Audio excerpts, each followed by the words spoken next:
Che cosa parlerò non lo so. Sì, chiaramente sono qua invitato da Don Alessandro Piran per parlare ai ragazzi, diciamo, di legalità, rispetto delle regole, quello che viene fuori. Io parlo non con discorsi preparati e cose varie, dipende dal momento, da quello che mi viene in testa, cioè in pratica parlo col cuore.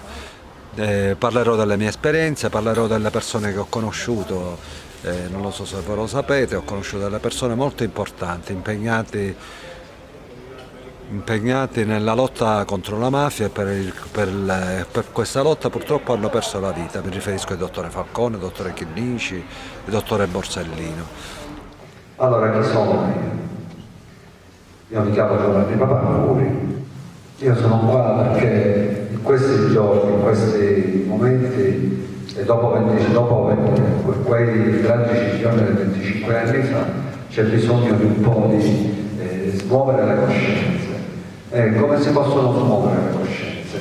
Portando esempi di legalità, esperienze, e parlare anche delle esperienze personali.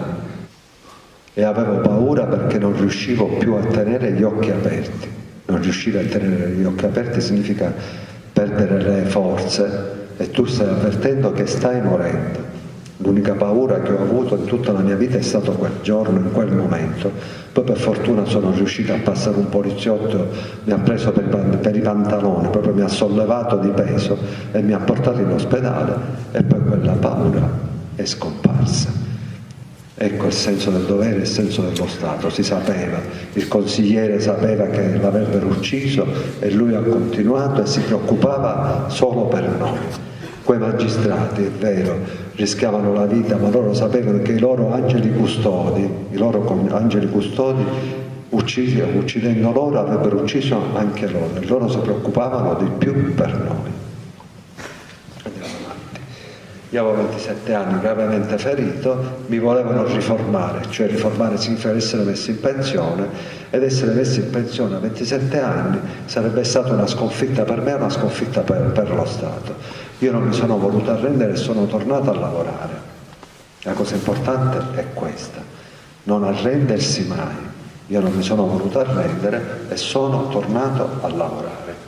Allora, ci sono due tipi di mafia. Abbiamo la mafia, quella che noi conosciamo, la classica mafia, quella con la coppola e la lupara, rappresentata da Totò Riina o Provenzano, però c'è la mafia, quella più pericolosa, quella rappresentata dai colletti bianchi. Mi riferisco a politici collusi, la finanza, l'alta finanza e cose varie.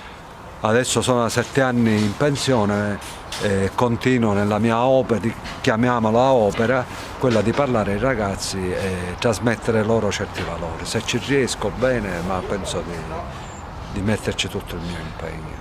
In questi 25 anni, dopo le stragi, qualcuno mi chiede che cosa è cambiato. È cambiato tanto nella lotta alla mafia e la consapevolezza che c'è bisogno di fare tanta antimafia, però purtroppo la mafia esiste ancora.